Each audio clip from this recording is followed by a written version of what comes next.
Hello folks and welcome back to the channel. This is our little Wednesday segment where we're doing small little videos because the main videos are coming out on a Saturday, so I do like to, keep it going with something in the midweek. So I thought today we'd do a review on a beer that I made, no, I didn't make it, that I brought, I should have said.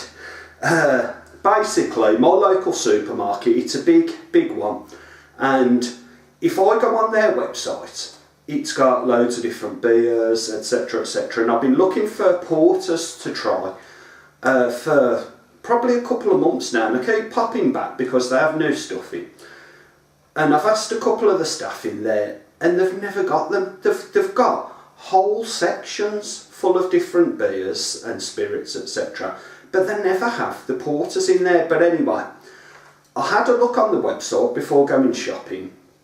Still no porters actually in the shop on the website. So I thought I'll have a look at all the different ones. And I come across this one. Now, if I go on their website, this isn't even listed on their website, this Postman's Knock. But they had it on the shelf and I couldn't get my head around that. But anyway, let's get on to the beer. So it's called Postman's Knock. It's a 4.8% by Hobsons. Now, Hobsons is a brewery in Shropshire, West Midlands.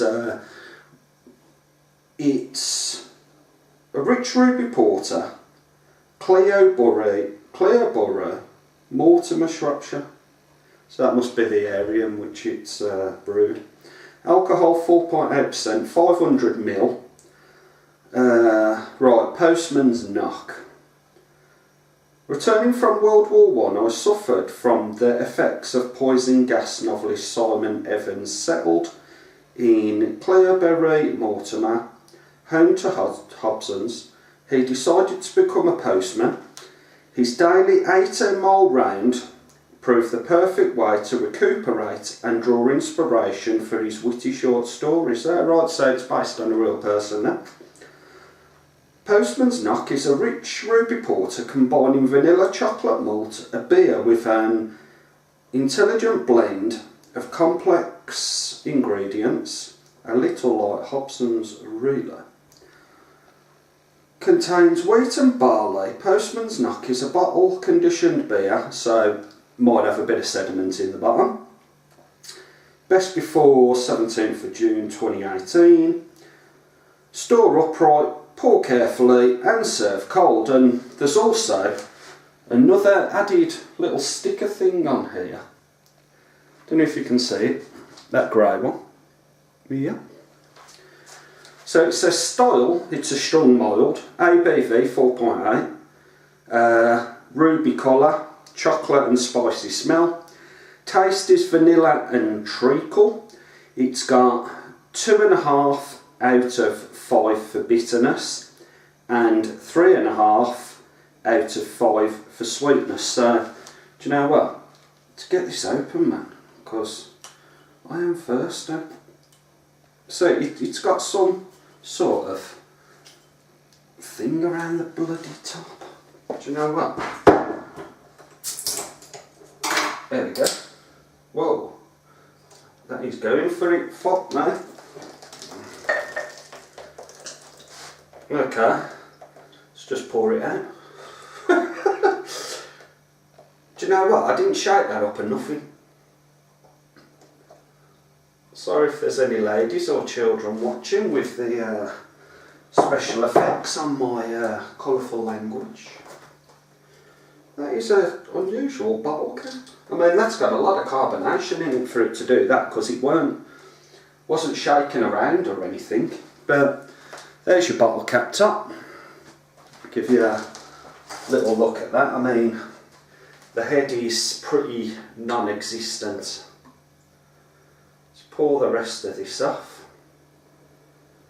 And it's got a bit of a head. I wouldn't say it's got a ton. And let me go for the lights here. Okay, it is definitely a ruby colour, extremely carbonated. Look, I've got all beer all over the floor now. Can you believe it? Right, let's have a smell. Yeah, it's a very light, rich malt, that is. And I'm not smelling nothing else. Might be 20 odd years of smoking that's done that, but let's have a taste.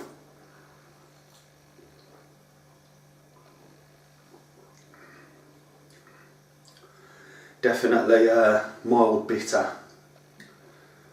It's got a bit of spice to it. The aftertaste isn't bad. I'd say that tastes like a mild,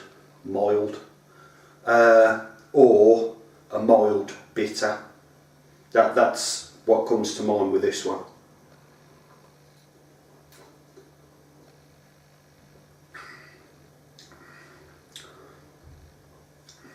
Yeah, I mean, I'm tasting like mild citrus in this. It ain't bad. It ain't a bad beer. I could drink a few of them. No doubt about it. I could drink a few of these. Let's have a look. Is there any... I can't see any sediment in there. None whatsoever. There is a tiny bit of beer left in there, but no sediment. I mean, these were at my local supermarket and they were £1.68 a bottle. Excuse me, that's a carbonation, that is. £1.68 a bottle. I've done a quick search on that beer, looking at different reviews, and obviously with the reviews you get the different prices, etc. Some of the prices for this, it was going around about the £3 mark, going up to £5 per bottle for this. At £1.68, it ain't a bad point, but as for £5 and stuff like that, or even £3, I wouldn't be paying it. No, absolutely no way, but I wouldn't pay that for any other beer anyway. That's why I stopped drinking Guinness a while back, because Guinness had a revival and the prices just went absolutely mental. And I thought, you know what, I might love the stuff and drink it, but I ain't playing that game. But yeah, I quite like it. I mean, the head has stayed basically where it is. I wouldn't say it's anything too special, that head, at all.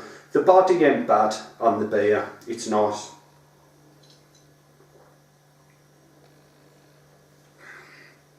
Oh, coffee. I'm getting coffee now. Yeah. Definite coffee, and I'm getting that vanilla. I don't know why I didn't get it before, but I'm getting both of them now. But yeah, it ain't a bad point. As to a session beer, I don't know. I mean, I think I'd probably have a couple of these and change to something that was more palatable for me.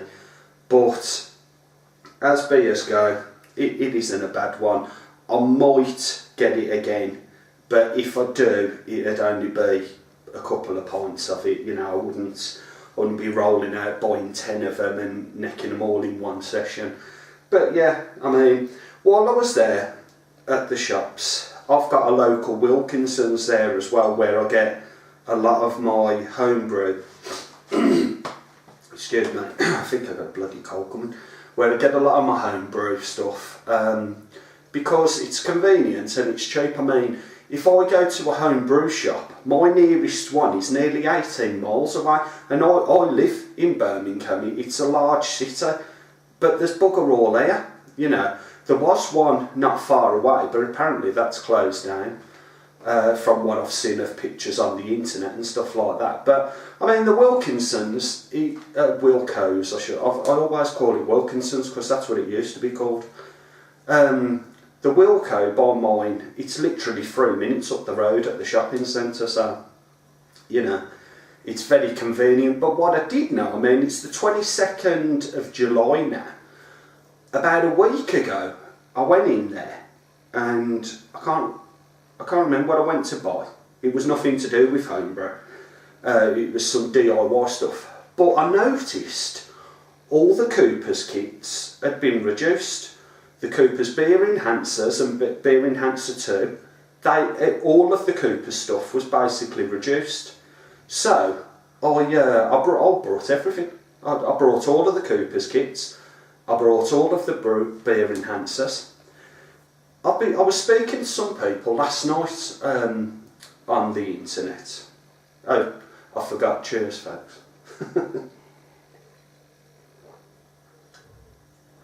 And they were talking about Wilkinson's. So you're getting more of that rich roast malt now, and a lot more chocolate. As you progress with this beer and you're drinking it, the flavours are coming out more. And the flavours ain't bad, to be fair. Anyway, they were saying that Wilco's won't be doing the Cooper stuff no more. As to why, nobody knows.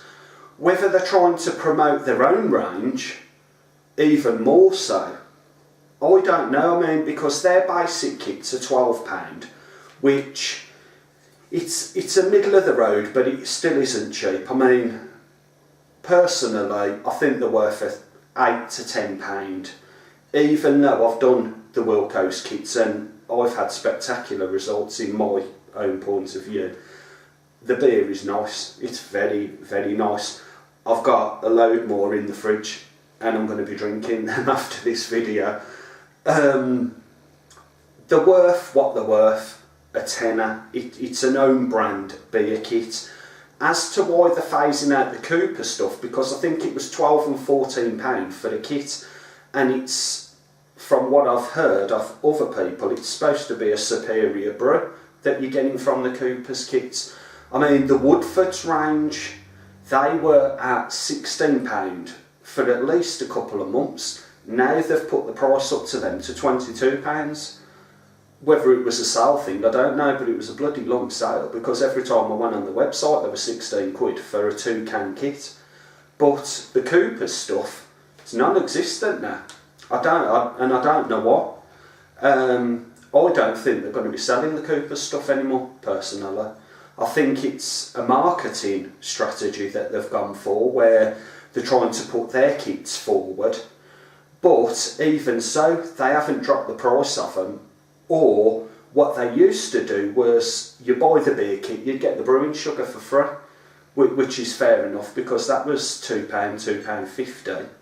So, I don't know. I mean, if you do know yourself, or you've spoken to anybody, stick it in the comments, and because I'd like to know.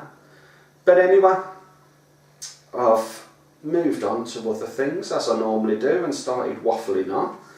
That is a decent pint. Like I say, a couple of bottles of it I'd be happy with. I wouldn't be drinking it all night. The flavours are nice. The colour is nice. It's a nice ruby colour, that is. Right, okay. Right, now the beer's going down a bit. So I'm trying to get some light in here. Okay, if I put it up to the light, I can see a little, very fine sediment moving around at the bottom.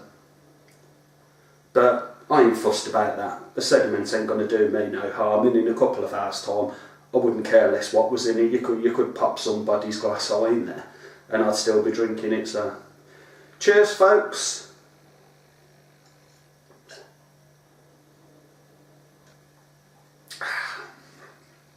Lovely jubbly. Hope you enjoyed the video, and I'll catch you in the next episode. So bye for now.